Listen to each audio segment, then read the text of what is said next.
All right. Welcome back to the Malapert Smark Wrestling Podcast.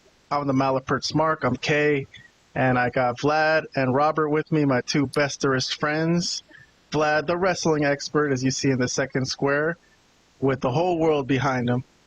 And Robert, the frozen Asian who has CM Punk, it looks like, in his Zoom background.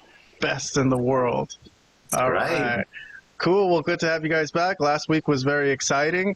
We got back into reviewing retro classic wrestling. We did WWF from 1996, Monday Night Raw from August, and we're going to continue that later on today. So we're going to continue to the next Raw, but it got a fair amount of views. I saw some subscriber count going up a little bit. So I think it was fun. I think it was interesting. You know, our subscriber count kind of stalled the past few weeks, and we were only doing modern wrestling. So I wanted to spice it up and do some classic wrestling. But before we get into it, because we're going to do our weekend review of what happened in modern wrestling before we get into the classics. But let me just do a quick update on the important stuff in wrestling. So Okada is still the Continental Champion, the AEW Continental Champion. He got through a tough match with Tomohiro Ishii on Collision and survived it. So he is still the Continental Champion, the most important championship in wrestling. All right, now that we got all the important news out of the way, let's start the show. So all right. I won't say nothing because I think that was again trying to bait me, as he's been trying to do with Okada stuff. I'm not gonna fall for it though. All right. Well, let's get on with our topics. So it is Sunday night here. It's the 19th of January, 2025. Man, the first month of January is already more than half over. These years go by fast now. But okay. So it's been 6 days since we did a show. We did a show last week where we reviewed Monday Night Raw, the debut on Netflix. So this past Monday was the second episode of Monday Night Raw on Netflix, January 13th we're looking at. And we have already done a review, the three of us. So if anyone is interested in that, I have a link to our review, which is in our YouTube posts, but I'll put a link again in the description of this video, and you guys can go check that out. So we have a complete review of every storyline they did, and me and Vlad and Robert went through it and did thumbs up, thumbs downs, some comments, some nice pictures and stuff. But for the purposes of today's show, I'm not going to go through every single storyline since we did that already in our posts, but I do want to put 5 minutes on the clock here. So I'm going to put 8 minutes. So Monday Night Raw. Monday Night Raw is a little bit more important than the other shows. So I'll give Raw 8 minutes. So we've been trying a new thing on this show where we don't want to talk forever about a certain topic. People got shit to do, you know what I mean? So we're going to try to talk quicker and get everything about Raw out in 8 minutes. So this is an exercise to see if we could do it. If if we have really things more to say, it doesn't matter. We can go past the 8 minutes. But for right now, let's just keep that as a template so we don't talk forever. Okay, so topics. I have a few topics here, and I'm going to try a new format today. Basically, I'm going to give you some topics, and I'm going to just ask you guys to pick whatever you want to talk about and go ahead and talk about it, whatever you think is most important. So here's some bullet points of what happened on this past Monday's Raw. Obviously, Penta debuted. That was all the rage in the wrestling news community. Seth Rollins, CM Punk, and Drew McIntyre had a nice little talk to open the show, and they were all talking about winning the Royal Rumble. That was cool because all of them have been rivals in the past. Jey Uso step up to Gunther and challenges Gunther to be his next world title opponent. Lyra Valkyria, the first ever women's Intercontinental Championship, although Michael Cole did mention not the first ever woman Intercontinental Champion, right, Vlad? And then Sami Zayn. Yes, I remember him. Sami Zayn also, a good little scene that me and Robert gave good reviews to with Seth Rollins that discussed his future and whether he's going to stay with the bloodline or whether he's going to continue off on his own now that Roman's already back at the head of the table. All right, so Vlad, go ahead. Let's see any of these topics, and I'm going to try to see if I could pull up some slides of whatever you talk about while you're talking, and then if you could leave some time for Robert to talk too. Of course, I will. Yeah. Let's start with Penta. I think that's the big news from the Raw on Monday. Well, I mean, look, I've said I've said it before during with the post or my comments on it. For the first time, in 5 years, I've actually cared about Penta. So WWE did something right here. They definitely did something right, because this is how you get somebody over. I mean, that's the bottom line. They know how to do it. They're the only company that's currently knows how to get guys over. So this was pretty great segment, I would say, a pretty great match. And even the post interview, which I thought ran long, but the crowd was into it. And then obviously it was a Spanish speaking crowd. It was in San Jose, a lot of Spanish speakers. So that worked out for them that week. But man, it has to be said that Chad Gable got this thing over on his back, dude. He did so much. It was incredible, the stuff that he was trying to do to get this guy over. It was incredible. Most of the credit, 85% of it goes to Chad Gable for putting on that match, because I've seen enough Penta matches to know that this guy I don't like at all. Any of his matches, not one. I've not enjoyed one Penta match in 5 years until he faced over Chad Gable, who's probably one of the maybe 5 to 10 best workers in the business right now. Okay, so that was great. The problem for them going forward with Penta is what happens when he doesn't work with a guy like Gable, and when they're not in a Spanish-speaking state, or at least that doesn't have as many Spanish speakers. Because I think it'll be better, because he's gonna unleash all his moves on the WWE the way he's supposed to. No, but Vlad, you liked it because it was a regular ass match. I mean, Robert, was it a great match? I mean, I thought it was a good match. It was phenomenal. It was phenomenal. There's no more you could do for this guy than what happened here. It was a great match. It was more than good. There was a couple bumps along the way, but mostly because of Penta. He had a couple weird looking moves and stuff like that, but it wasn't Gable's fault. I'll tell you that much. That one I can tell you 100%. So, but after they got that out of the way. All right. But anyways. Well, cool. Okay, so you were impressed with the Penta debut. Good. Is there any other topics on this list that you want to get through? Because we're 4 minutes in. I don't want to do the whole 8 minutes on Penta, but if you have any other points to make before I move on to Robert. Yeah, real quick. I'll just move on to the only other thing that I thought was interesting was the Rollins, Punk, and McIntyre segment that opened the show. Okay. Them talking about being in the Royal Rumble together. I thought it was pretty damn great. It all made sense. We were wondering what was going to happen with Rollins. And look, Rollins said, look, I lost. It was a terrible loss for me. But you know how I'm going to get even? I'm going to win the Royal Rumble, and I'm going to eliminate you while doing it. Yeah, that was not bad. That worked. That fucking works. That actually works. I guess I didn't like him losing, but that actually works logically, And McIntyre, of course, being involved because he hates both of these guys in the history.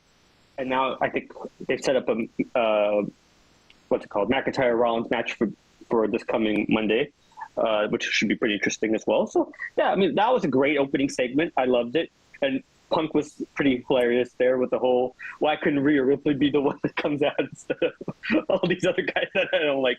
Okay, I'll leave it at that, and I'll give the rest of the time for Robert, because I don't want to, I want to give him some time. You did good. You did great. All right, Robert, the Frozen Asian. Let's hear some thoughts from Raw. I'll pull up the list of topics again in case you need to see it.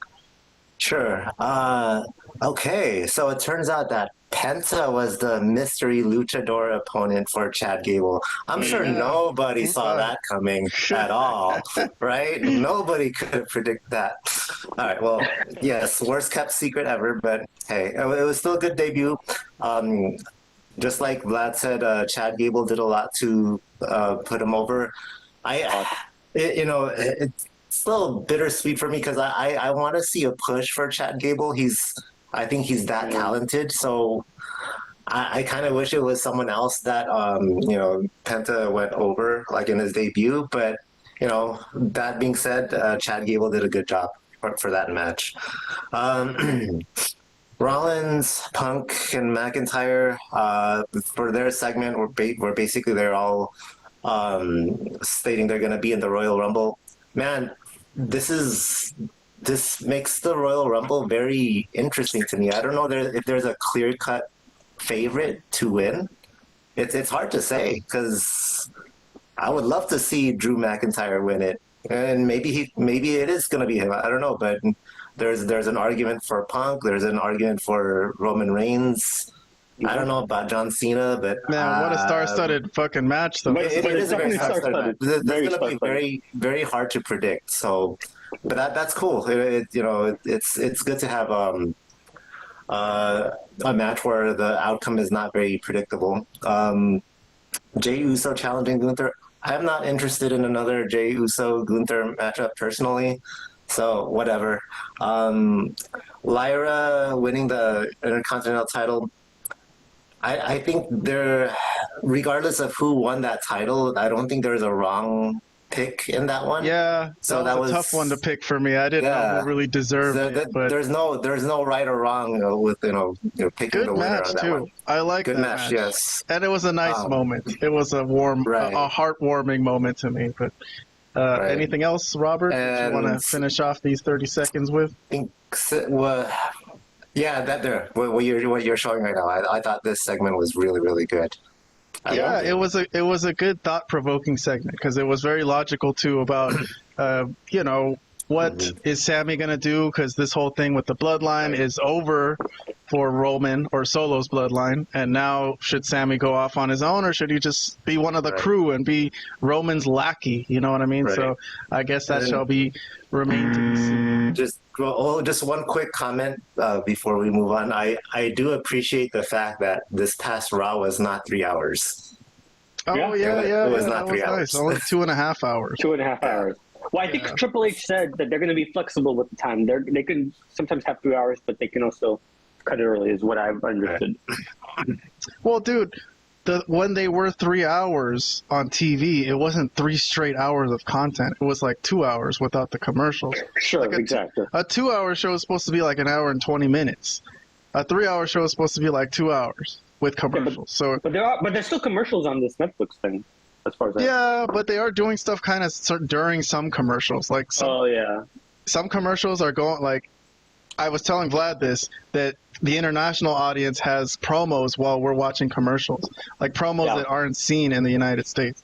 Yeah, I didn't see a lot of the stuff that you mentioned previously. All right, well, let's move along. We got more topics to get through. Let me see what I got next. I got 5 minutes for NXT. All right, so Vlad's not really, I don't know if Vlad saw it. No. I really didn't, but I'll like to hear some stuff. Sure, yeah. Here's your NXT report for the evening. Once again, guys, I will promote that we did a review of this already. So me and Robert, we have a review of every storyline from this past Tuesday's NXT with some nice pictures, some angle summaries, and our thumbs up, thumbs down review. So if you guys want to go through that and see what we thought of everything, that's cool. You can do that. I will put a link to this a link to our review in the description below. But let's just I have some main topics for us. Robert, same thing, same format. Anything you want to talk about from here, and I'll try to pull up some slides while you're talking to see if or if there's any other thing that you remember. It doesn't necessarily have to be from this list. This is just kind of what I took away from the show as being semi-important. But I got Tony D'Angelo and Ridge Holland. They were the ones who stepped up to Obafemi in the opening segment. And then Tony D'Angelo and Ridge Holland ended up fighting each other. And then Eddie Thorpe attacked Obafemi from behind, which I'm really liking Eddie Thorpe lately. And then another thing that happened was Javon Evans returned from his jaw injury to like attack Ethan Page, but he ended up getting his ass kicked. And then Bayley appeared on NXT to talk to Roxanne, but they ended up fighting. So that's how the show ended. All right, so Robert, the floor is yours. You're our NXT expert on this show. Okay. So I'm glad D'Angelo stepped up to Obafemi, because it wasn't too long ago where D'Angelo took that, forgot the name of the title, but the other title, not the main NXT one. The North American title. Yeah, the North American title. That was kind of interesting. Yeah, he was the first guy to step up to him.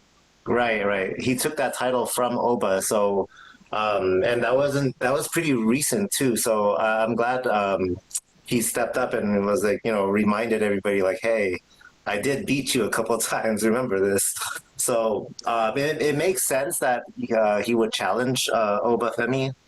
Ridge as well, I guess. I mean, he's an interesting character. I've liked Ridge Holland's work lately, so oh yeah. I don't mind him. He attacked Tony D'Angelo a couple weeks ago, so that's why he's as Santa Claus. As Santa Claus, yeah, in the Christmas episode. So that's why he showed this picture of him attacking D'Angelo as Santa Claus. But all right, and then what else? Anything else? What about Eddie Thorpe? Yeah, Eddie Thorpe. It's funny. Like a month ago, we were both saying like, "Who is this guy? He's like a nobody," and now we actually care about this guy. He's actually a pretty cool character. I'm digging him. I thought his promo, because he submitted a promo through the internet on X. Right. And, I don't want to play it today because we don't really have time. We're trying to rush through this show and all the topics from the week. But if I were to play something from this week, that Eddie Thorpe promo, he's got kind of a psychotic side, and I'm liking it. He does. He's kind of crazy. Yeah. So if Shawn Michaels saw something in him, I have faith in Shawn Michaels a little bit as a talent scout that he's got something. But okay, what else do we got here? We got the Javon Evans, yes. Evans and Ethan Page segment was crazy. I didn't expect the return to happen that quickly, and even if I did, I didn't expect him to be put down like right away. So that was kind of weak. I thought the return was kind of too fast, too soon, and then he just got his ass kicked again. Yeah, so I mean, weird. Usually when they come back, they get over the guy that attacked them, right? But that didn't happen. So that's kind of an odd choice there. All right, Bayley and Roxanne. Yeah, interesting closing segment. Okay, so 5 years ago, Charlotte Flair started a feud with a wrestler from NXT by the name of Rhea Ripley. And then not too long after that, Rhea Ripley ended up on the main roster. A couple of years, either a year or two ago, Becky Lynch started a feud with both Tiffany Stratton and Lyra Valkyria. They both ended up coming to the main roster after that. You see where I'm heading here? Well, we all know Roxanne is headed to the main roster. This is like a no-brainer.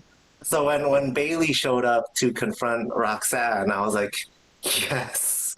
If anything was a confirmation that Roxanne's coming to the main roster, this was it. So this was exciting to see.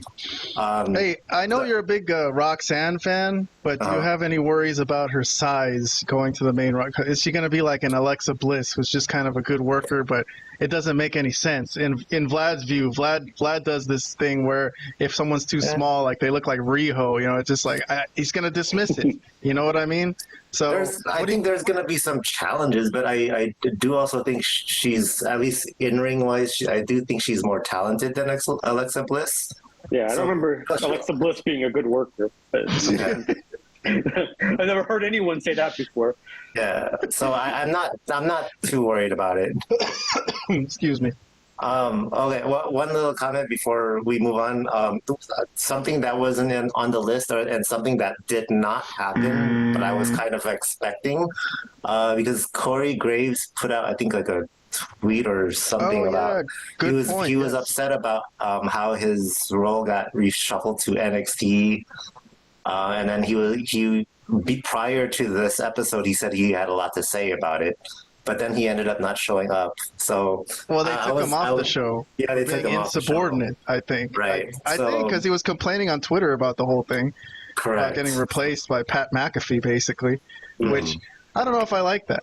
I'm not a big Pat McAfee fan as much as everyone else is. I think he's kind of, how do you say? He's like a caricature of himself. Like none of it seems like realistic. He's trying to be over charismatic, like they used to be back in the days.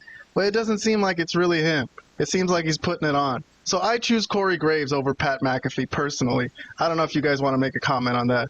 I do want to make a quick comment. So is Graves, is this a work, or do you think is that part of an angle, or do you think I don't think it's a work. I don't think it's a work. I don't think it's a work. Yeah. It would be nice if it's a work because they can do Corey Graves versus Pat McAfee at WrestleMania. No, they can. But I don't think so. They can come up with a work based off of this, but yeah, what happened this past week, I don't think was a work. Gotcha. Well, I don't know. I mean, I'm of the opinion I'm okay with Corey Graves. I'm fine with him, but I mean, I prefer Pat McAfee just because of his personality and his character. Now, but either one to me is fine. I don't have a huge preference one over the other. But obviously, McAfee has a better following, so it's understandable why he's in the lead spot on Raw. But he's gonna go away eventually during some point. So but he's a seasonal Cole commentator. And Pat McAfee are such kiss asses to the baby faces. You got to have a heel guy on there, man. Michael Cole and Corey Graves kind of work to me, but I don't know. Let's move along from that. Let's move on to AEW. All right, so last week I made a new rule that because AEW has been struggling and they're not really listening to the fans about what they got to do to improve, that I would only give them 5 minutes on the show. But today there was a very interesting thing that happened. There was a promo battle between MJF and my favorite wrestler ever, Jeff Jarrett, which got a lot of talk on the internet. So before we do our 5 minutes of AEW, I'm going to do 5 minutes just for this angle, just because I want to get some opinions and thoughts from you guys about this. So, Vlad, I'm going to start with you. I'm going to put 5 minutes on the clock for MJF and Double J. But, okay, I'll just summarize real quickly. I don't want to, show what happened because it's kind of long. But basically, I think how I would summarize it is that Jeff Jarrett went at MJF with MJF's own medicine, right? Saying just whatever the most insulting thing he could think of. And he called MJF's mother and sister call girls, basically. It was very awkward. It sounded very weird. It didn't sound natural. It sounded like he was just trying to say something, with shock value to me. But and then after that, MJF used Owen Hart because he was saying that Jeff Jarrett is using his friendship with Owen Hart to, gain publicity and that he shouldn't do that. And then that's when Jeff Jarrett popped him and they had a pull apart. And then MJF, Karen Jarrett, Jeff's wife, came out to try to stop the whole thing. But MJF grabbed her for a second and then ran away. So that was the segment, if I could describe it as best as I can. Vlad, let's get your thoughts on this historical segment between these two legendary figures. Oh, man. Yeah, this was very cringeworthy to me, I have to be honest. Like I said, they were trying to recreate some of the magic that MJF has had previously in his promo battles with Punk. He's had some stuff with Cody. I mean, he's had legendary moments in AEW career, I would say. This was not one of them. This was just ridiculous. Some of the stuff they were saying back and forth to each other. It was just, what? Like, who okayed this? Like, who was the agent on this one? Like, when they went through the stuff that they might potentially be saying to each other, or did they not? And or is there no agent? They just went out there with whatever they had, I don't know. It came really weird from Jared as well. Like, it didn't sound like something that he would say. He was like, say something about like Jarrett, you mean, right? Because Jeff Jarrett. Oh, I'm sorry. Yes. Yeah, Jeff Jarrett. Unfortunately, my audio might cut off. Okay. For Jeff Jarrett, it sounded very strange and very weird because it's not him. He's not that kind of bad guy. Even when he was a bad guy, he was just trying to show like, hey, I can hang with MJF. Hey, you want to just throw insults at each other? I could do that too, I guess. And it was interesting. It was interesting, but it was very cringe and it was not good. I didn't like the segment at all. I know it went so long. I'm like, somebody call for the bell. Somebody do something. Can somebody end this thing? It's over. You guys you were both awful. Get off the TV. Jesus. There were some elements that were okay. Like, I didn't mind the Owen Hart thing, like using Owen Hart as a thing in an angle. I mean, they've used Eddie Guerrero before in angles. I mean, just because a wrestler is deceased does not mean cannot be used to get heat. Yeah, but was Jeff Jarrett even really friends with Owen Hart? Like, I've never heard that before, that they were close buddies or something. I think they were when they were both in WWF together at that time. I mean, they were tag team right before died, right? So I mean, they were. Okay, I didn't know that. All right. Yeah. All right, well, let me move on to Robert because we only got a minute and a half. Yeah. Sorry. Yeah, I've taken up all the time. Go ahead, Robert. Robert. Okay. Promo battle, MJF and Double J. I remember I think I gave this I reviewed this as a half thumbs up, only because I actually found some of MJF's lines entertaining. Only MJF's lines, but Jeff Jarrett, oh my goodness, it was very bad. I'm like, wow, why? Like the stuff that Jeff Jarrett was saying to him, I'm like, is that the best you got? I mean, some of those insults I don't know, man. He tried to throw a bunch of haymakers. None of them were landing at all. He was missing bad.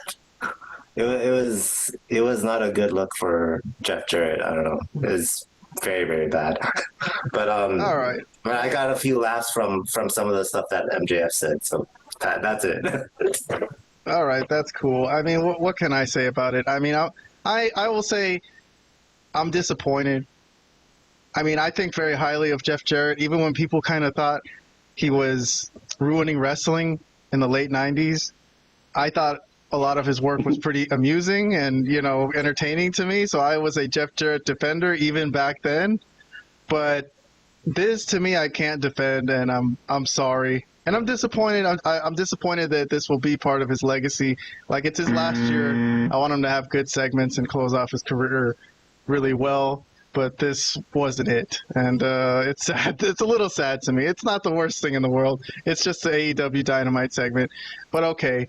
All right. Moving along. Let's move on to the rest of Dynamite. All right. So now I'm really going to give 5 minutes just to everything else on the show that happened. This was January 15th that we're reviewing.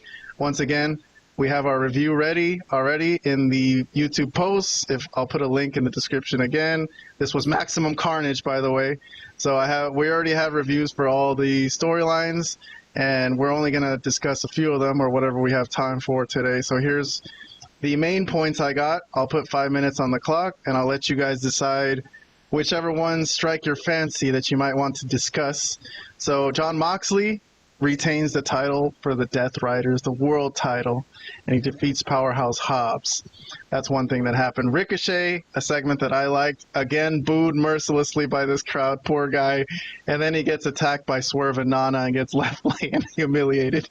And then what else? Omega and Ospreay also left laying by the Don Callis family, humiliated. Hurt Syndicate, a positive. They were in a trios match. Even MVP was there. He was wrestling. They picked up a win. And then in the first ever women's casino gauntlet match, in the first ever women's casino gauntlet match, Toni Storm picks up the win. And there was a new wrestler. What was her name? Something Megan Bayne or something? Megan Bayne? Yes, that sounds right. So she looked great, and then Mariah May was selling for her, which Mariah May can't sell because she's an awful actress, apparently, from what I see in this scene. But okay, so she acted very afraid of Megan Bayne, didn't really want to deal with her. So, all right, this time I'll start with Robert. So there's 4 minutes left. I guess I'll give you a couple minutes, and then we'll switch to Vlad. So whatever you want to go to from any of these topics or any other topic that you want to talk about, I don't really care. Okay. So this episode was called Maximum Carnage. I didn't see that much carnage this episode. Oh, it was more carnage on Collision, but yeah. Oh, then that one should have been called Maximum Carnage, but okay. It was. They were both called Maximum Carnage. I guess Maximum Carnage. I guess I would have known that if I had watched it. You didn't see enough carnage, Robert? What about Oh, okay. There's some carnage Moxley there. Maybe that match had some carnage. I'm showing Jon Moxley all bloody, but yes. All right. Well, so the Moxley and Hobbs match, the result was very predictable. I didn't expect Hobbs to be the one to take the title off him. Also, Toni Storm winning. I'm glad she won, and she's still playing the amnesiac role apparently, which I think is hilarious. Speaking of roles, I saw her in a trailer for a new movie coming up called Queen of the Ring, so maybe that explains some of her why she was absent for a while. Well, can you go back to the list? Oh yes. Here you go. Hurt Syndicate, Ricochet, and basically Omega and Ospreay, I guess, are teaming up against the Don Callis family. So anything of those strike your fancy or anything interesting to you there?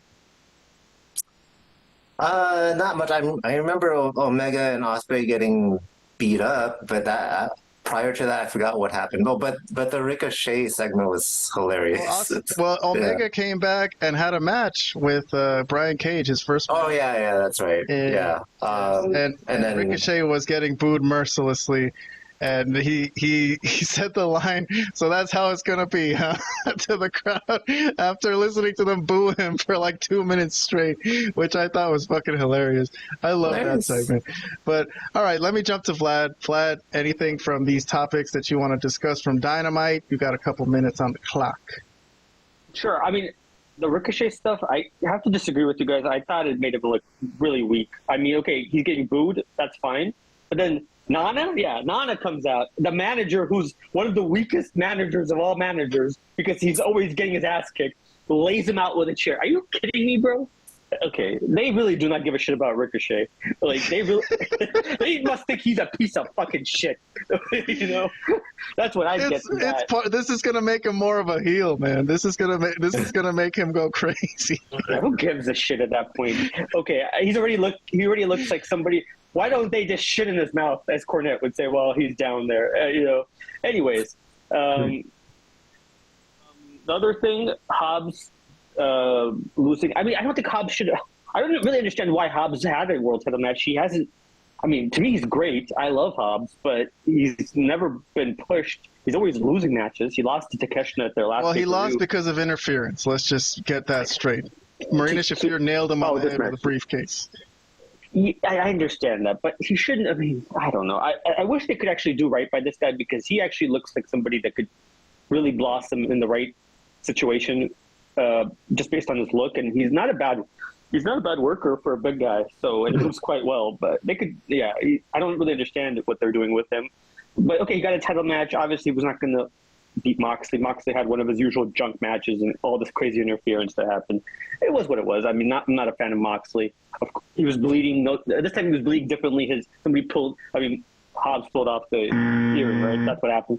And that's why he was bleeding. I mean, God, he is... every time I see Moxley, I just get enraged. I'm sorry. You know, I see a lot more and more people mad about this Death Rider storyline. I see people, please end the Death Rider storyline. Please just end it. I hear all that too. I'm personally getting sick of that. I am so sick and tired of hearing people bash on this Death Rider storyline because I think people are looking at it. Said, let's end this. Let's have somebody beat Moxley. You said it like a couple weeks back. I remember it. So why are you sick of it? I've changed my mind. I've changed my mind. Hell no. Oh, hell no. Listen. Okay. We're all looking at this Death Rider storyline. We're all looking at this Death Rider storyline the wrong way. Let me explain it to you. Because everyone's thinking, oh, this is supposed to be like a dominant stable that's like NWO and coming in and running roughshod. No, that's not what it is. This is actually the story of an aging veteran who didn't want to take the reins and responsibility of teaching the young people that they need to take this seriously. But he said since no one will take the responsibility, he will take responsibility. And he's old. If you see him getting his ass kicked by Powerhouse Hobbs and running away, but he's doing his best. Why do we need to end this storyline? Nobody else is coming up with a storyline. There's no rule that says anyone else can't come up with a storyline. Anyone can come in and beat the shit out of John Moxley and Death Riders and take over. Hurt Syndicate can, which I think would be a decent way to end that storyline or continue it. And, you know, once Hurt Syndicate is ready. But I don't see this hatred for this storyline. At least he's trying. At least he's trying to come up with something. If MJF went up to Tony Khan and said, hey, I have an idea. I want to lead a stable and I want to take over AEW. Tony Khan would probably be like, fuck yeah, that sounds great, but nobody else is doing it. John Moxley's the only one who actually fucking had the balls to do it. So I'm defending John Moxley from now on. And that's the bottom line, all right? I'm not going to even comment because it was so ridiculous. It came out of left field. You've been shitting on this whole thing for like weeks, and but that's because I was looking at it the wrong way. I see it now for what it is. He's an old guy, and he's doing his best, and he's using it. When we look back on this historically, it's going to be amazing. We're going to be like, damn, this guy was winding his career down, and he gave it all for AEW. All. What the hell are you talking about? Oh, boy. How is he giving it his all when everybody hates this shit? People turn the channel off when they someone else come up with something better then. No one else is fucking... Wait. Tony Khan can't come up with anything. It's up to the wrestlers. MJF and CM Punk came up with all their own shit. You think Tony Khan came up with any of that? No, man. This is a company for the wrestlers. It's freedom of creativity. Someone come up with something. All right? So I'll give you that. I'll give you that part. All right, then. I'm going to move on from AEW. That's AEW talk for the day. Before we get to the classic stuff, we're going to spend 5 minutes on Smackdown. So I'm only giving 5 minutes to Smackdown because, like AEW, I'm down on it because it's fucking 3 hours long. But I heard they're going back to 2. But I heard they're going back to 2. Somebody said. I don't know when. What? Oh, yes. Oh, thank God. Yes. I just sucks. I just don't know. I just don't know when. I can't give you the date. That's what I heard. But it fucking sucks.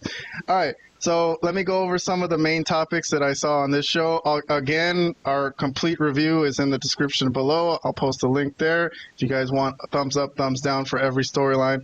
But for the purposes of this show, this is what I took away from it. So Cody and KO, Nick Aldis wants them to sign some special contract.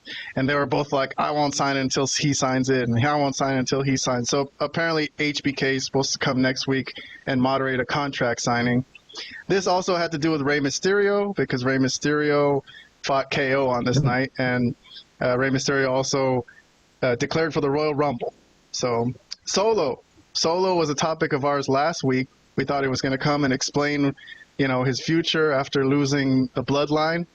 And he did show up, but he didn't talk. So he just kind of walked off, which led to a good confrontation between Jacob Fatu and Braun Strowman. Because Jacob Fatu was there, he grabbed the mic and cut a promo and said no one could step up to him. No one even comes close to him. And then LA Knight showed up, and then Braun Strowman saved him. What else? Tiffany Stratton, her first big WWE title defense against Bayley. Roxanne Perez was there, who we talked about on our NXT review. But she didn't really factor into the finish. Tiffany just kind of won the match, from what I gather. And then Charlotte Flair, there was a video package teasing her imminent return, I guess. Maybe she'll be back for WrestleMania. All right. Who did I start with last time? I guess I'll go to Vlad. Okay. Oh, okay. Yes. Vlad, you go first. Try to leave a couple minutes for Robert on this after. I definitely will. I will. This was a terrible show, by the way. All the way across, this was so boring. I mean, there's only a couple of things that happened here that was worth its salt, and that was the Jacob Fatu stuff, Solo's return, but then didn't say anything. Kevin Owens in the beginning. But this is something. All that stuff that happened was probably like what 25 minutes of the show, 30 minutes. Well, yeah, that's why the fact that it's 3 hours is kind of bad, dude. Because it's like a lot of it's not that good. There might be some good stuff in there, but it's too much. Too much fluff. Too much fluff. This is a very heavy fluff show. Even for me, I know I said like I usually skip that stuff too, but as I was going through it, I was like, Jesus, there's really not much to like here. But anyways, we'll talk about Solo, baby. Talk about Solo. So Solo came back and he grabbed the mic and then he dropped it and he couldn't even talk. For some reason, Jacob Fatu and Tama Tonga are still loyal to this guy. But what did you think of all? Are they really? I think they were, but once he dropped it, they were kind of looking at it themselves, like him sideways, and even looking at each other, like, "Are we going to stick with this guy?" I say they might not, but we'll see. Jacob Fatu is just amazing. I mean, I love everything about this guy. He's easily one of my favorites. I like that, that they're bringing LA Knight involved. Strowman, I've not been a huge fan. Obviously, he had that thing with Bronson Reed that we all enjoyed.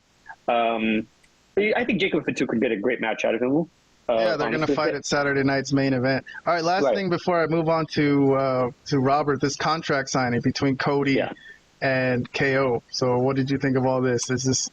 anything from the Cody and KO stuff that you want to talk about? I hate when they do this contract. They've already. This match is going to happen. What are they even talking about? Why wouldn't Cody sign the contract? Cody should sign. He's a babyface. It doesn't matter if KO signs it. He needs to sign it. I don't know. Oh, I also didn't understand. I didn't understand. Maybe I didn't understand what. What's his name? The GM. Aldis. I don't remember. I didn't understand what Aldis was saying. Like what addendum they were adding to the contract. They don't want someone running off with a belt like KO did with the Winged Eagle belt. So I didn't hear them explain that, but okay. Okay, but that seems like such a silly thing. But anyways, all right, whatever. So I thought that was kind of. I got to move on to Robert. Yes, Robert, okay. Anything from SmackDown that you want to talk about? Yes. So after Solo dropped the mic and walked away, the look on Jacob Fatu's face that seemed to indicate to me that bloodline is over now. I don't think they're gonna support him anymore, or at least that's the impression it left me. Like that's over now. I think so. Solo is for real. Solo going forward. Okay. Probably.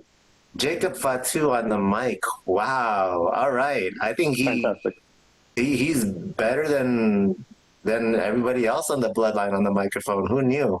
Man, what a talent. I'm looking forward to his inevitable push. Okay, the whole Cody and KO not signing the contract thing, I thought that was really silly. I don't know, man. I don't know what else to say about that. Like, that's okay. To me, it was just silly. What about Tiffany and Bayley? Tiffany getting a clean win off of Bayley. Oh, all right. Okay. You know, this is interesting because technically, I think Tiffany's still a heel, but if you listen to the crowd, you wouldn't know it. I mean, it sounded like they were cheering for her. So yeah, they were. So I feel like, I don't know, if this keeps up, they're gonna have to turn her.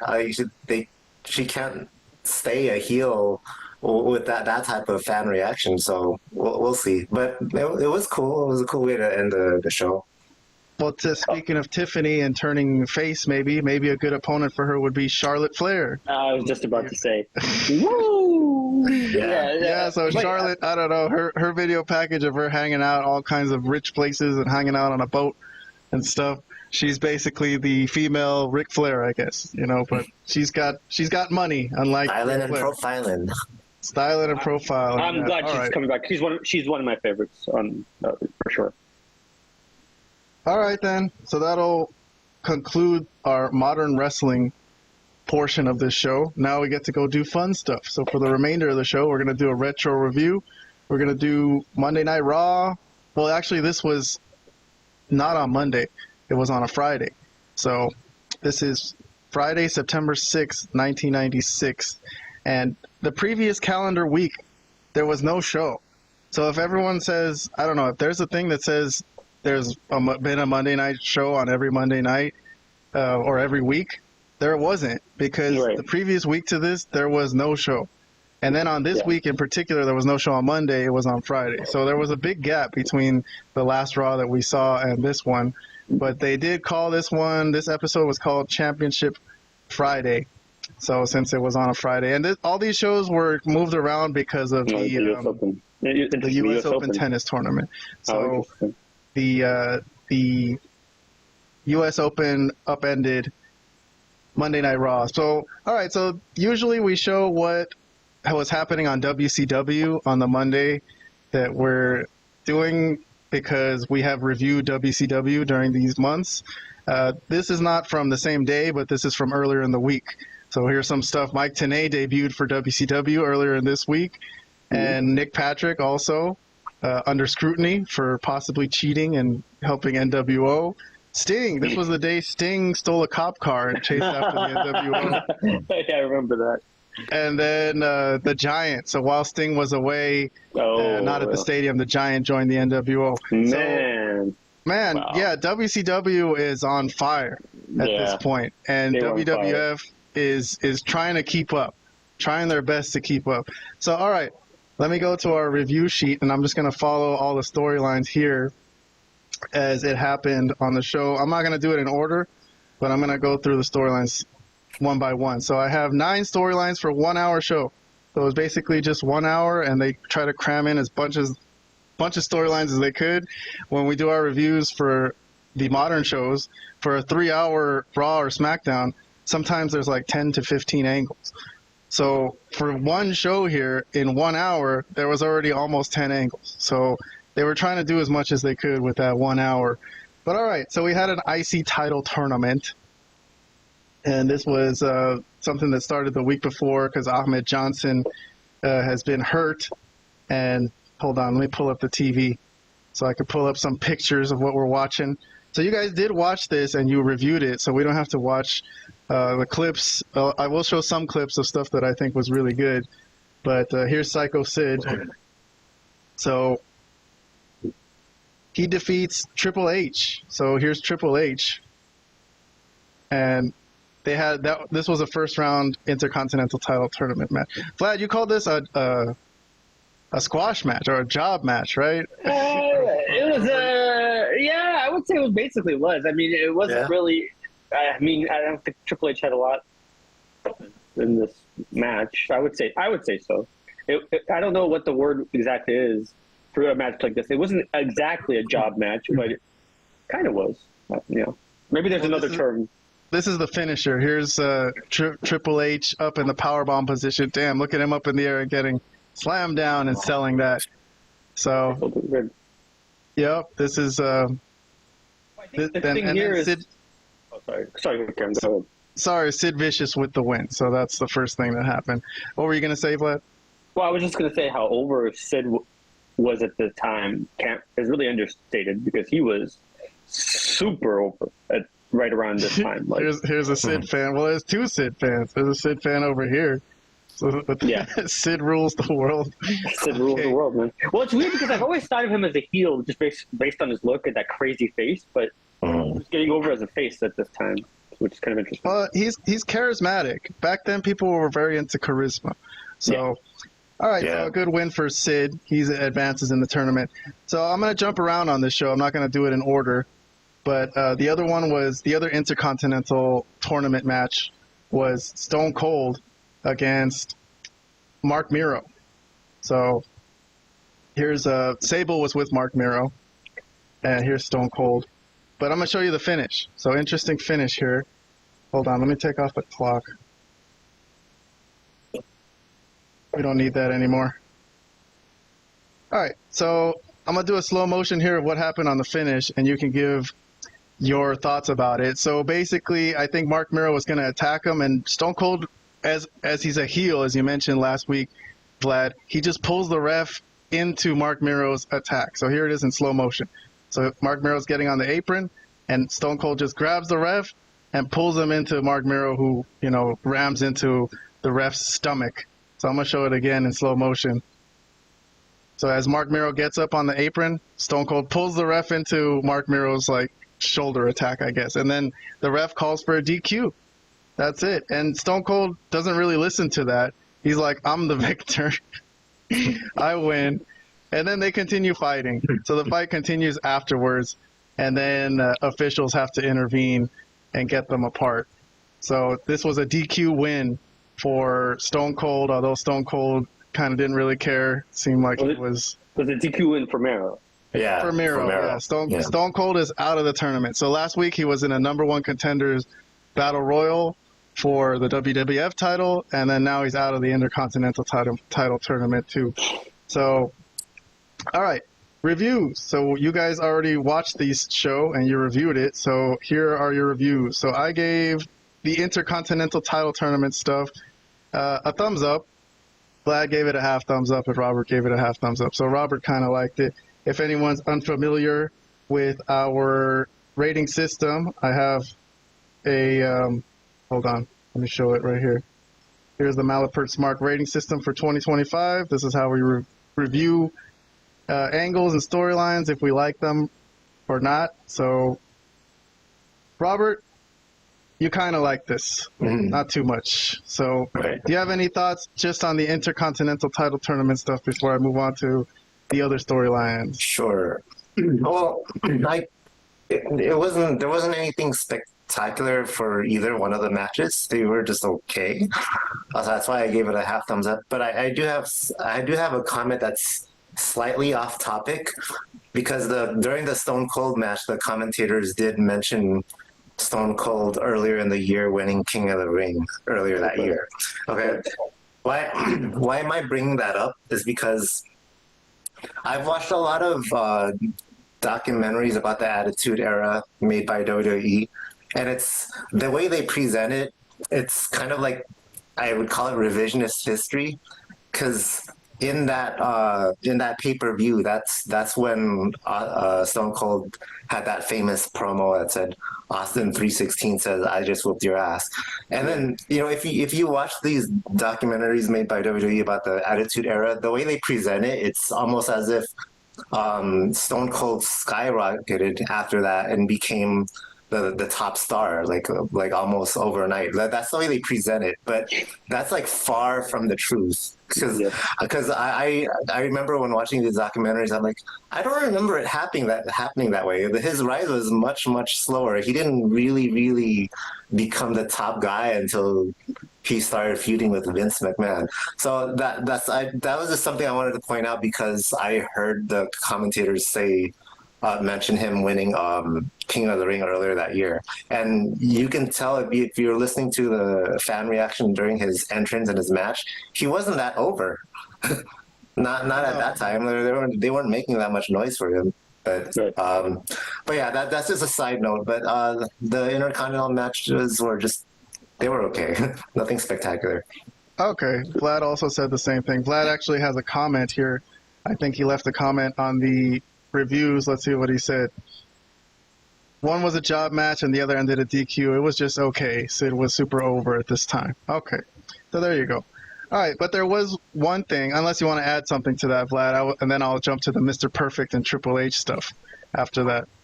Yeah, I mean, what Robert just said about the Stone Cold thing was perfect. That was great. I absolutely agree. It was a long haul before he actually really got over. Also, the DQ was kind of weird. I think they could have done it a different way. If they were going to just have Mark Mara move on, I would have had them like brawling on the outside, and I don't know. I would have done something else beside this. It didn't really make sense for him to just push the referee like that. They were having a competitive match. He wasn't in any danger of losing at that time. So kind of an odd time for a DQ. But all right. Other than that, no, you can move on. All right. So one thing from this Intercontinental title tournament match, but I considered it a separate storyline. So that was as Triple H was facing off with Sid Vicious. Not Triple H. Mr. Perfect, Kurt Hennig, comes in, and Kurt Hennig has been coming to the ring during Triple H's matches and stealing his woman. I guess Triple H brings a girlfriend with him every time, and Mr. Perfect continuously comes in and just takes his woman, whoever it is. So let me show you some slides from this, how this happened today. So this is Triple H's woman during the show today. So this is who he brought with him to the Sid Vicious match. And then this is them showing a replay of Kurt Hennig taking his last woman on Superstars. I don't know what day Superstars aired, but it was a weekend. Seemed like not very much important stuff, but if important stuff did happen, they would tell you about it on the show. So here comes Mr. Perfect during this match. So I didn't really show it to you when I was discussing the match earlier, but it didn't really have to do with the match because basically Triple H was already getting powerbombed and he was about to lose. So he didn't even see Mr. Perfect come in. And then Mr. Perfect goes up to, his chick, Triple H's chick, and then just sweet talks her because he's that smooth, right? He's perfect. And then she just goes with him. So, and then Triple H kind of figures out what happened afterwards at the end. I think he didn't really realize it until the match was over. So that's why I didn't really include that in the Intercontinental title tournament match review because it was kind of separate to me. But all right, so reviews for that one, for the Mr. Perfect stuff. I think I got a half thumbs up from everybody. Vlad says he doesn't remember this going anywhere. So that's what. Yeah, I don't think this ever did, and I think it's a funny idea you say, but you don't think it goes anywhere. But well, I don't remember them even having a match. That's the thing after this. So I think because maybe if I'm remembering correctly, Mr. Perfect or Kurt Hennig goes to WCW shortly thereafter. I don't know when, but pretty soon. So maybe that's why it never happened. They never had that feud. Robert, do you have any comments on Mr. Perfect going around stealing people's women? Yeah, so I guess Mr. Perfect probably also goes by another nickname, Mr. Steal Your Girl. Man, I don't know. It was pretty funny to see. I just don't remember what happens from here. It's been so long. I forgot like what comes out of this. I don't know. It's a funny little idea for a wrestling storyline. You know, he comes in. He's too cool. He could just grab any chick he wants and take her away. So, I don't know. But you know what? Can I say something real quick that I did Sure. Real quick. I like the fact that even in this 1 hour show, like WWF at the time, right? They were showing stuff that happened in previous shows. So, like, if you're like a newer viewer, at least you kind of understand what's going on. Like, you really don't get that in a lot of modern wrestling, especially in AEW. AEW could really take note of like how they show stuff from previous weeks, like clips and stuff that connects to the current storyline that they're trying to show that week. I like that. You don't necessarily need to watch every show to follow the storyline, you know, because they fill you in. They fill you, and it made sense right away. Like, okay, he's taking his girl, you know, he's taking all the different women. Okay, fine. All right, well, I'm going to move on to the next storyline then. Let's see what I got next. I got number 3, Ahmed Johnson. All right, well, I'm not going to play any clips from this, but he did get interviewed. He was interviewed. His doctor was interviewed. Supposedly he's coming back soon. He had to relinquish his IC title and his WWF title shot. So, I don't know. I gave this a thumbs up because, or what did I, oh no, I gave it a half thumbs up. I kind of liked it because I like how they made it, they're trying their best to make it realistic. He's injured. He's really injured badly. Talk to the doctor, get comments from the doctor. I like when they do that kind of stuff, you know? Excuse me. Oh, I've been sick. Still lingering weirdly.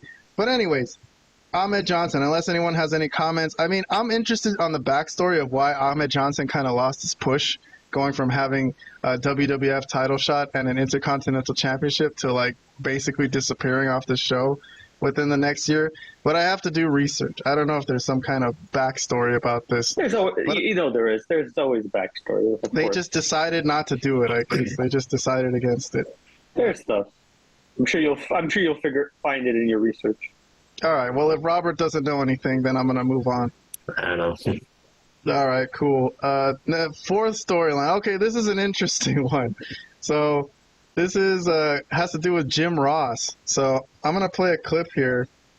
And this is before the Stone Cold match, the Intercontinental title tournament match. And Jim Ross says later on in the show he has a big announcement to make. So let's watch this in watch-along mode.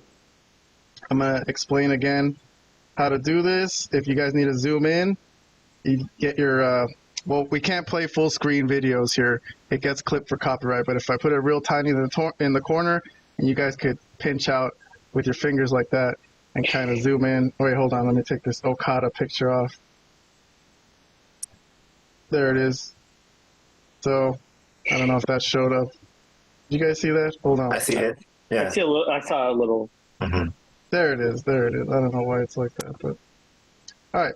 So that's how you zoom in. You just get your finger on your phone or on your mouse on your computer, whatever, and pinch out, and you can watch these videos in full screen and nice, perfect quality.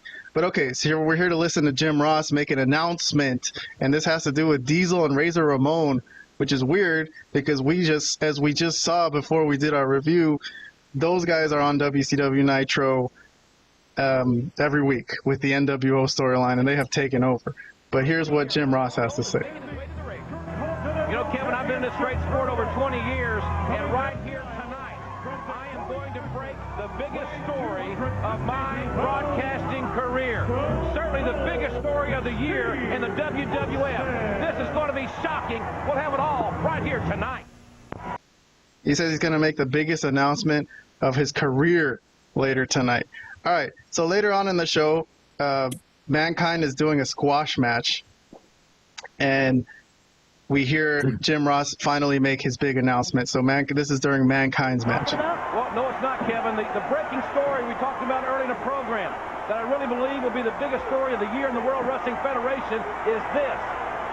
Big Daddy Cool Diesel and the bad guy, Razor Ramon, are on their way back to the World Wrestling Federation. I have that on very good authority from some very reliable sources. Very reliable sources. Unbelievable news. Kevin Kelly says that is unbelievable news. He seems a little skeptical, but okay. That would be Mankind, Alex the Pug. What an incredible story that would be. I don't know about Kevin Kelly selling this here, but God, Jim Ross is doing some Tony Schiavone here, some AEW Tony Schiavone, where he'll just say whatever the hell they ask him to say, I guess, right? So that's the storyline here. Let me take this TV off. So Jim Ross promoting that Diesel and Razor Ramon are going to come back. So reviews. I have reviews on this. This completely blew my fucking mind, because how the hell is Razor Ramon and Diesel supposed to come back to the WWF when they're on WCW? Vlad gave this a thumbs up. Robert gave this a thumbs up. I guess you guys think this is an exciting idea or something. But we do have some comments, so I'll read through your comments that you gave. So you guys obviously know what happens in this. So Vlad says, I'm going to give a thumbs up for the announcement. So I guess you thought it was kind of interesting at the time. But a thumbs down for what actually ended up happening. And Robert said, thumbs up if I reviewed this at the time of the announcement, but 2 thumbs down reviewing it retrospectively. So as we all know, they brought in a Diesel fake and a Razor Ramon fake, just some sort of lookalikes. Not even, I don't know if they looked alike really, but they just wore their costumes. And was Glenn Kane Jacobs? was, yeah. Yes. Glenn Jacobs was Diesel. Okay. All right. Well, if anyone wants to make comments about this, I know I read your comments, but if you have any extra comments to make, now's the time. Let's go with Vlad first. Okay, yeah. I mean, it was obviously at the time a shocking thing for him to say, because I think everybody was questioning it. Even people in both companies were like, wait, what? Even people at WCW were like, wait, are those guys leaving? They just got here. People didn't really understand what was going on. But yeah, it ended up being pretty awful for the WWF. It made them look pretty petty and pretty stupid, to be honest. So yeah, but at that time, it was very interesting. Like everybody was like, whoa, what? But yeah, I'll leave it if Robert has any comments. Robert, do you have any comments? Because I have a comment. Pretty much what Vlad said. I mean, it was a really bad idea by WWF. They were called WWF at that time, but very, very bad idea. I don't know what the heck they were thinking. But yeah, if I was, at that time hearing that, I would have been like, oh, what? How is that gonna work?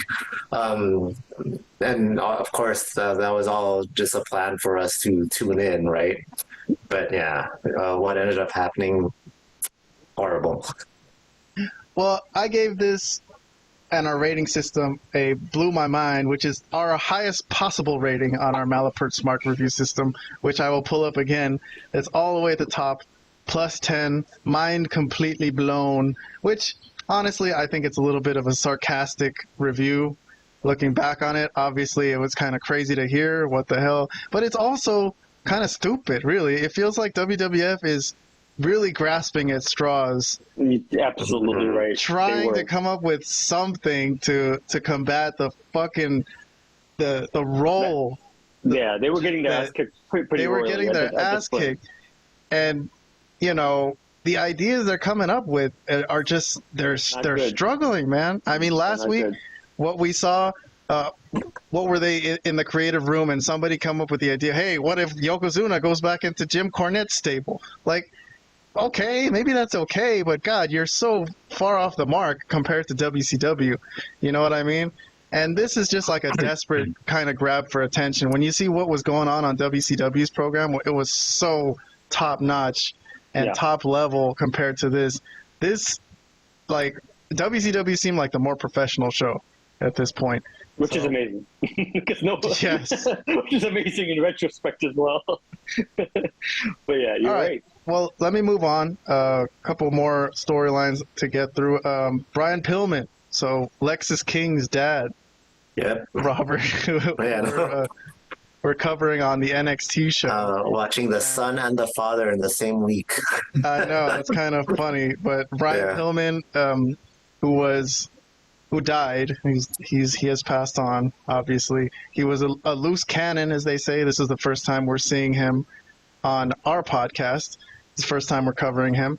But basically, I think he comes out on commentary, and he was talking during that whole Stone Cold Mark Miro match, promoting the fact that he was in Stu Hart's dungeon, which I never knew that. That was a new thing to me. And that the Hart family were really close friends to him. And he claims that he's going to have an interview with Bret Hart at the next pay-per-view, which will reveal a lot about Bret's future, because people have been wondering about that. So, all right. So, little tidbit of a storyline, not really much. He just showed up on commentary and said what was going to happen. We have some reviews. All of us, a little half thumbs up, a little kind of liked it. So, I mean, it wasn't the craziest Brian Pillman. It wasn't the most charismatic Brian Pillman. But it was interesting. I think we also got, because Stone Cold was fighting, we got to mention that Stone Cold has been talking about how he wants to challenge Bret Hart from time to time. So that kind of comes up every now and again, and that's going to be a match for next year at WrestleMania. So, all right, Vlad, any comments on Brian Pillman's first appearance here on the Malapert Smark podcast before I move on to Robert? Yeah, I mean, Pillman, known as a crazy guy, and he really was a kind of a loony type of guy, but very entertaining, very interesting. I think he was in crutches because I think he just had a car accident, and that's why he wasn't able to wrestle, and that's why he was doing more of this other type of stuff. Yeah, I'm trying to think, but obviously the stuff that with Bret Hart is actually all leading up to some great stuff. The forming of the Hart Foundation, that whole stable, the feud with Austin, which is coming, all tremendous stuff. Is Brian Pillman in the Hart Foundation? Yeah. Yeah, interesting. Yeah, okay. Yeah. So he was in that whole group that forms. But yeah, I mean, yeah, it was great stuff. And Pillman and Austin obviously have some history because they were like a tag team in WCW for a long time as the Hollywood Blondes, so that's another interesting tidbit for many years, But yeah, he didn't really talk about Austin while he was on commentary on this day. Right. But not on this day, but as the weeks go on, I think there'll be something going on with Austin and Pillman as well. But anyways, yeah, it was an interesting segment. I enjoyed it. I enjoyed Pillman. I've always enjoyed him. I mean, he's nuts. Oh, he's absolutely crazy, but I enjoy him. All right. Robert, do you want to make any comments on Lexis King's dad before we move along? Not much. I mean, this is not the crazy Pillman that people really remember him as. We'll get there, but this is a much calmer version of him for now. And yeah, his connection to the Hart family. It's not that I didn't know. It's just it's been so long that I kind of forgot. So yeah, that the stuff that he was saying on commentary was basically as a reminder for me because I forgot about a lot of that stuff. All right, cool. Well, let me move on. I got a couple more storylines to get through before I let you guys go home and go to sleep. This is the one watch along I want to do for the day. This was my favorite segment of the day. So I'll just do the one segment where Mark Henry and Jerry the King Lawler. So King is here to interview Mark Henry, who is new to the show. He showed up at SummerSlam and I think at last week's Raw, and he was in the Olympics. So if you guys don't mind, let's do a little watch along if anyone wants me to press pause. But I thought this segment was great, so I'm going to just play the whole thing, and this is the only thing from this show that we'll play, and the rest of it we'll just run through afterwards.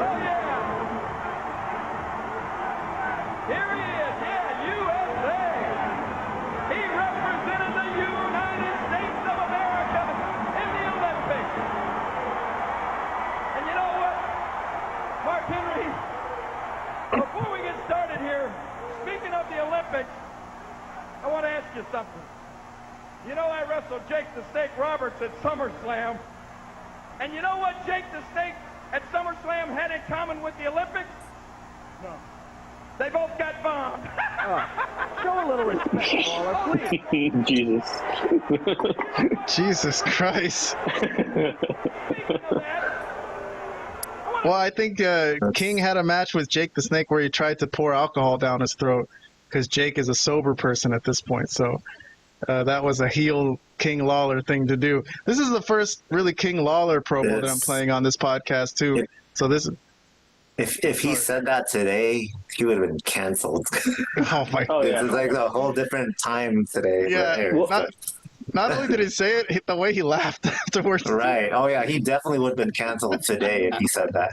The thing with Lawler is he's amazing at getting heat. Like he's old school completely. Like if you've ever watched some of the older stuff with Lawler, even in his WWF early days, like he's just great at getting heat. He's a great heel. Tremendous. Yeah, I mean, that was a stiff shot. Ooh, just because the bombing in the '96 Olympics had just happened recently, so that was ooh. Yeah. All right, let me move on to what happens with Mark Henry because this is pretty stiff too. Yeah, you're the strongest man in the world, and yeah, you competed in the Olympics. You represented the United States in weightlifting. But you know what? Now you've signed a contract with the World Wrestling Federation. And you haven't even had one match yet, and you're already making a lot of people mad. You made me mad at SummerSlam, and believe it or not, you even made Jake the Snake mad. Because you see, when I was pouring that bottle of booze down Jake's throat, and you came up from behind and grabbed it out of my hand, Jake wasn't finished drinking it. He got real mad. And then... So last Monday we were wondering if Mark Henry had done anything. I think that was his first appearance really at SummerSlam. We got involved with that King Lawler and Jake the Snake match. So they reviewed that for us. You even got in the face of the man they call Vader? This we saw last week. What's the matter with you? Are you crazy? I'm not crazy at all. Personally, I don't like you very much. I don't like Vader very much. And there's a lot of others here at the World Wrestling Federation that I don't particularly care for. Oh, is that so? Well, let me tell you something. World's strongest man, Mr. Olympian, and the new member of the World Wrestling Federation. You know what I want to do? I want to challenge you to a match. No, wait a minute. You know what? See, because I know you haven't been trained. No, hold on. Hold on now. Listen, listen to me. You don't know anything about wrestling. You don't know a wrist lock from a wristwatch, and I'm challenging you to a wrestling match. Do you understand that? Just like I told you, if you want to fight, bring it on. Ain't nothing but air and opportunity. That's pretty brave of King to challenge the world's strongest man. Hold it. You don't seem to understand, big guy. I'm not talking about a street fight. You didn't join the World Street Fighting Federation. You joined the World Wrestling Federation. And I'm challenging you to a wrestling match. You know, and these people know, that I've just recently signed, and I haven't had the proper work that I need. Being a professional athlete and an Olympian, I know when it's time for me to lift. Oh, lame. It's time for me to wrestle, and I'm just not ready right now. Just do it, bro. There'll be a day. Well, in other words, you're not ready because you haven't trained enough. You know what? I think you should have won a gold medal at the Olympics. You should have won a gold medal for being the biggest coward there. What?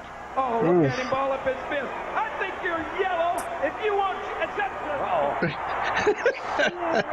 you want to wrestle? If you want to wrestle, you got... You understand me? You want to wrestle? It's on. Yeah. Oh. So, you're accepting my challenge to a wrestling match, huh? And I tell you what, when I'm done, you're going to get one gold medal, butt kick. All right, I think the King, JR, may have really overstepped his bounds on this one. Well, I don't know. You never underestimate the King. Man, I really liked how, let me move back to the bigger screen here. I really liked how King switched all of a sudden from being like a arrogant guy to being like a weaselly scared guy as soon as he got grabbed. I thought that was a good turnaround. But anyways, I'm going to go to our reviews on this to see what you guys thought of it. Let's see. I'm the only one who gave it a 2 thumbs up. I really liked it. To me, this was my favorite scene from the day. Therefore, our only watch-along of the day today. Vlad and Robert, a thumbs up. Interesting early segment for the World's Strongest Man to see him have a promo battle with Jerry the King Lawler. So I'll start with Robert. Thoughts on Mark Henry? That's not someone I'd want to pick a fight with, so I don't know what for real. what Lawler was thinking. But yeah, I mean, it was hilarious. I mean, if you're gonna challenge someone, then like if they accept the challenge, why are you all of a sudden acting scared? I thought that was kind of silly, but it was still hilarious. It was pretty hilarious. It was perfect. I liked it a lot. Vlad, thumbs up from you. Anything you want to say about the World's Strongest Man and Jerry the King Lawler here? Yeah, I mean, it's very interesting to see, Mark Henry's basically debut in wrestling. I mean, we know of him now and everything that he's done, and he's had a pretty good career as a wrestler, champion a couple times over. But yeah, I mean, this was interesting. I mean, he was still learning the business here. He was still trying to understand. Putting him with Lawler in his first feud or his first program, I thought it was a good idea, because why not put him with a veteran, a guy that could kind of help him along and get him through some segments and probably get him to a pretty easy match, I would think. And yeah, good stuff, funny stuff. And Lawler's great. Yeah, I mean, Lawler's just he's the king of getting heat. King of a very basic wrestling segment, but he made it work very well. All right, a couple more storylines here before we get out of here for this Monday night. Mankind versus a jobber. I'm going to skip that. Although Mankind does come back again later in the night during the Shawn Michaels match, because he has a world title match with Shawn Michaels coming up at the pay-per-view. So we'll just get to that when we get to it. But the one thing before that happens is a very strange segment that happened between Bob Backlund and the Iron Sheik. Oh, brother. I know. I'm not going to play any of this, but I'll just show you some pictures. Thank God. Of what happened. Bob Backlund came out. I don't really know why. He says he's going to have, like, proteges. He's going to be a manager. Yeah. I guess. I can't remember who this was. And he introduces the Iron Sheik as being, like, one of the trainers for his stable, which is very weird because the Iron Sheik was the guy who beat him for the title. Excuse me. Another instance of WWF grasping at straws. Like, who is in the creative room going, you know what we should do? We should team up Iron Sheik and Bob Backlund. Like, this is gonna, like, fucking go up against the NWO storyline in WC. This is really weird. But anyways, so Backlund introduces Iron Sheik, who comes out with the Iranian flag with the Ayatollah on it, which is pretty hilarious. And then the Iron Sheik proceeds to cut a promo that I think gets cut off. He just starts rambling and talking, and they just go to commercials because they're like, dude, this show is only an hour. Like, we can't let this guy just talk forever. You know what I mean? Oh, my God. Anyways, let's see what reviews you guys have on this thing. Let's see. I gave it... Vlad actually gave it a half thumbs up, and I gave it a thumbs up. Robert's the only one who wouldn't give it any type of positive rating. I mean, I gave it a thumbs up just because historically it's so strange, like, to see Backlund and Iron Sheik. I guess I see the historical significance of how crazy that is. But overall, it wasn't really a good segment, and I don't know if it leads to anything. But let me see. I'll read my comment. This was awful, but still a pretty wild idea for Backlund to align with Sheik, considering the history. But man, this is old history. Maybe not what they should be digging up to combat the NWO storyline. Vlad said Sheik was just rambling nonsense, so I got a laugh out of that. Okay. That's the only reason I gave it a half thumbs up. All right. If anyone has any other comments before I move on to the main event, now is your chance. Well, yeah, real quick. I think I just want to say real quick about this. I think you're definitely onto something in the sense of they really were not stuff that they needed to put on if they wanted to compete with what WCW had going with this whole NWO angle, right? like stuff from the 70s, 80s, right? No, this was in the 80s, right? So, come on. I mean, what? Bob Backlund and Iron Sheik? I know Backlund has been a character even like during the early 90s as well as a heel. But man, this just, I don't even know what this was and why it was allowed to happen. But anyways, all right, I'll leave it at that. It was these are not like good. Old guys who are struggling to figure out how to be cool with the new generation. You know what I mean? But I don't think. I mean, I don't think you can really use Sheik in any role because he's just rambles incoherently. Just talked about how he was this amazing Olympian. Like, who cares? Like, what is the point of this thing? I know. I guess some people think Iron Sheik is a draw. Maybe he gets all the Middle Eastern people. He was a draw. He was a draw in the 80s. He was a draw. Yes. But anyways, Iron Sheik, God rest his soul. Rest in peace, buddy. He was hilarious. He gave us a lot of good laughs, especially after his retirement. Some people might say his after wrestling career was more entertaining than his actual wrestling career when he got to curse and stuff on YouTube and shit. But anyways, moving along. The last storyline of the day, Goldust has a title match with Shawn Michaels, and Goldust has a loose alliance with Mankind, so Mankind kind of gets involved in this. But I do want to play one thing before I show this, what happens at the end of this match. I'm going to go into watch along mode again. But this actually played at the very opening of the show. Yes, I'm glad you said this. This was fantastic. This was tremendous. This was great. This is tremendous? How is this tremendous? I love this. I love this opening thing. All right. Watch along mode, guys, pinch out if you need to zoom into that thing in the corner. The video is real tiny in the corner, but you could zoom in. So here is the opening segment, the opening video package for this main event that previews this main event and talks up Shawn Michaels is basically what happened. So listen to this.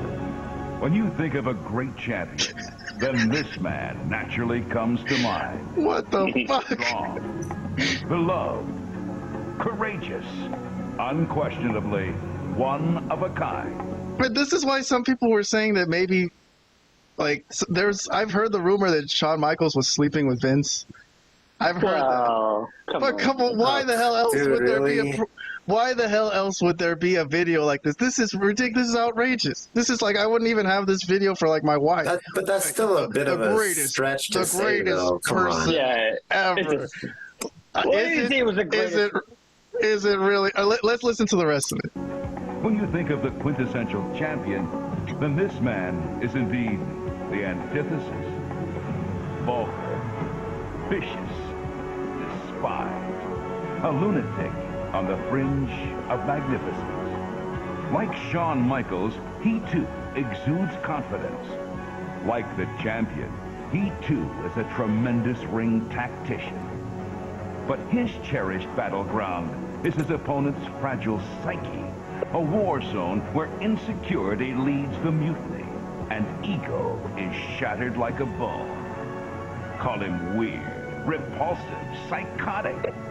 After tonight, we may all have to call him champion. Dustin Rhodes. So Dustin Rhodes gets a title shot tonight as Goldust.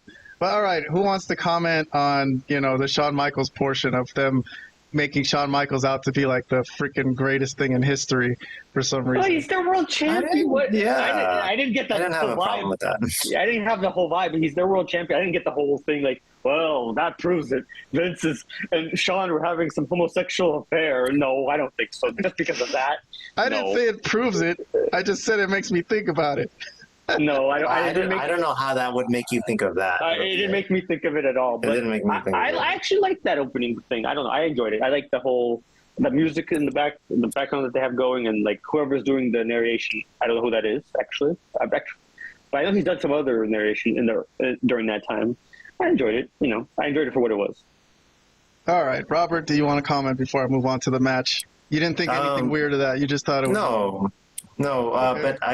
but I do think it's what I did think was interesting as far as the timing of us watching this, because the day before I watched SmackDown, and the last the last segment that featured Cody Rhodes was the announcement that Shawn Michaels was going to be in the contract signing, and now I'm transitioning to this Shawn Michaels in a segment with his older brother. I thought that was interesting, but no, I have no problem with this. This is gives like a very 90s vibe. That was the type of thing that happened back then.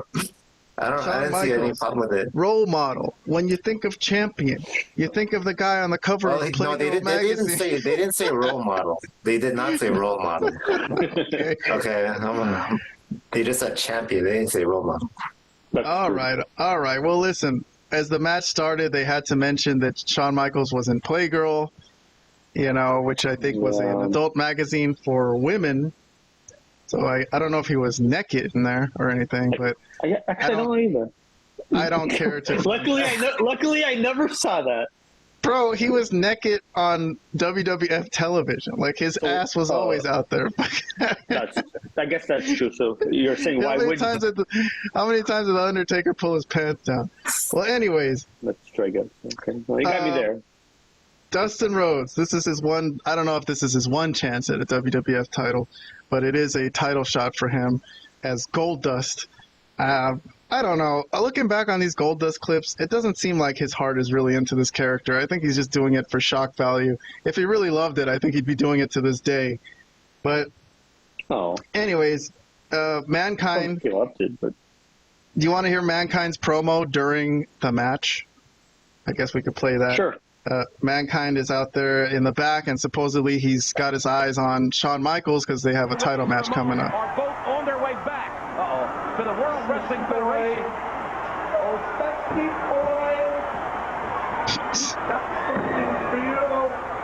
Where is he?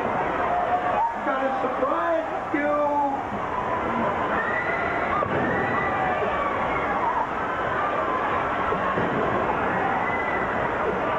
Okay, well, we can't really see his face. For anybody who's just listening.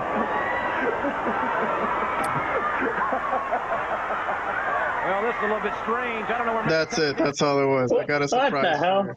Oh, Jesus, that was it. Awesome. Yeah, I don't know. That was not a good promo. But okay, so end of the match. Marlena's up on the apron, but that doesn't lead to helping Dustin Rhodes win. She tries to help him. She's been known for getting up on that apron and taking her top off. Maybe she could have done that in this title match to try to help Goldust win. Yeah, but not at this time, though. Yeah, I'll play the ending sequence. Let's do it as a watch-along to see how Shawn Michaels ends up getting the pin. I don't know what this move is. It's like a top rope. He called it the curtain call. The curtain call? Okay. Yeah. Backflip off the top rope, and that got him the 3 count. Yeah, it looked like he kicked out kind of right there. I don't know. Should I play that again?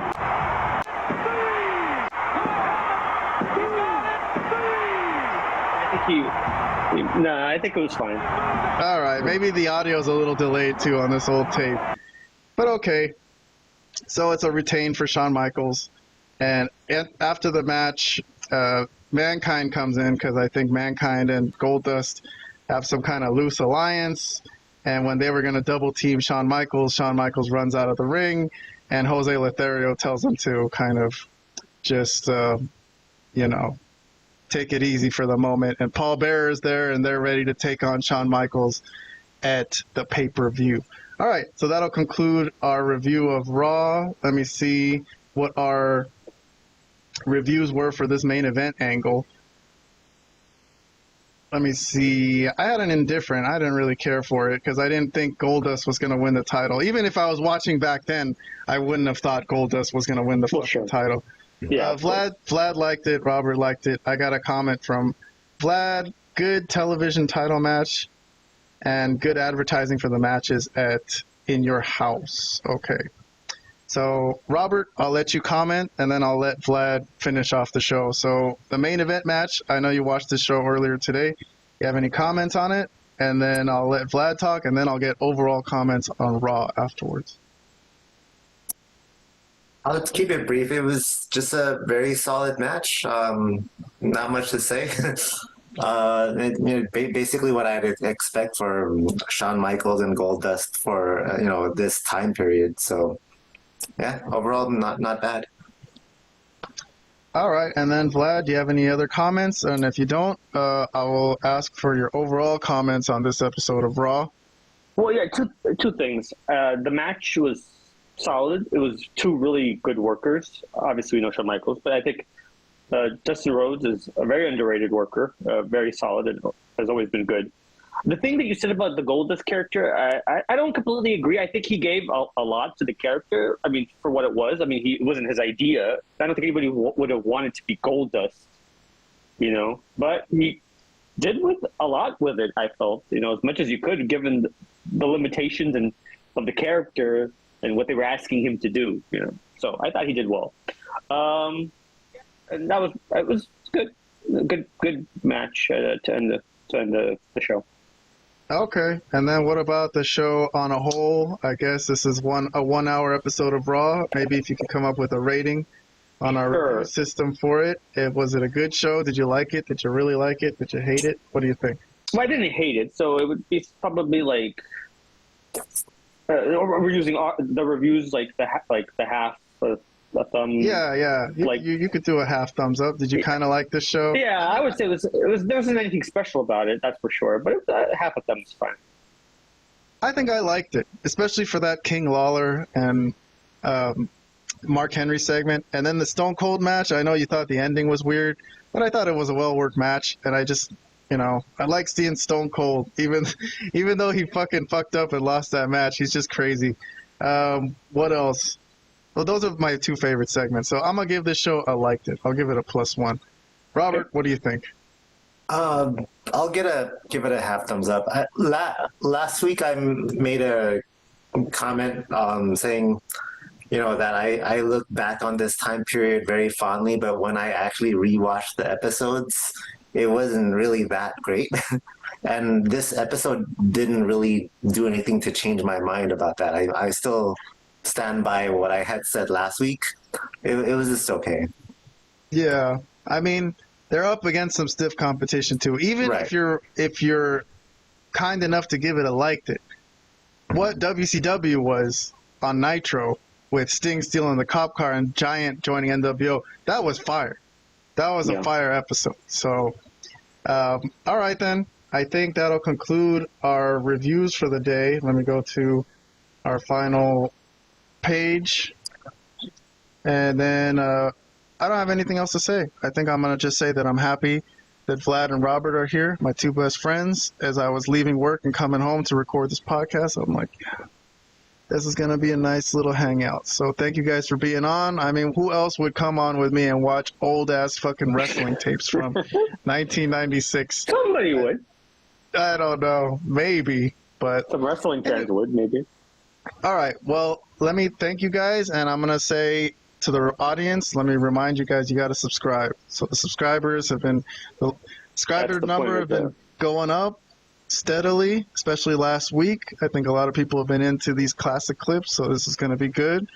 And, we're just going to go through it slow like this. Why not? One show at a time, because sometimes it's overwhelming. There's so much wrestling. But, I think if we do it like this, 2 or 3 years later, we'll have covered a lot of ground. So, and this was kind of easy going, just a 1 hour show. So it was fun. And then if anyone has any, review posts. I'll post the links to all our recent reviews in the description of this video, but you can always go to our YouTube tabs post to see all of the recent posts and all the recent videos as well with Vlad and Robert and myself. So, Malapert Smark podcast, baby. We're rising. We're almost at 500 subscribers. Almost there. I think we're like 23 away. Something like that. So, no, it's good. We're moving at least towards the goal. That initial goal. It's getting there. All right. Well, that's all I have to say. I mean, I haven't submitted my Collision review yet, but I didn't think that 12-man main event was as bad as people thought it was going to be. I actually enjoyed it. Vlad didn't like it, I don't think. Oh, and that Texas death match. We didn't get that in our 5 minutes of AEW for the week, but I'm a big Christopher Daniels fan, and he was showing people how to do wrestling on that night, man. That's how you do Get the it. hell out of He here, was bro. teaching them a lesson, teaching these young guys a lesson, baby. But, Yeah. Sure, and he's then- teaching them how to blade, huh? God, yeah, for real. Fuck, how did he do that? But okay, if you guys don't have anything else to say, I'll let you guys go, and we'll see you guys next week, probably.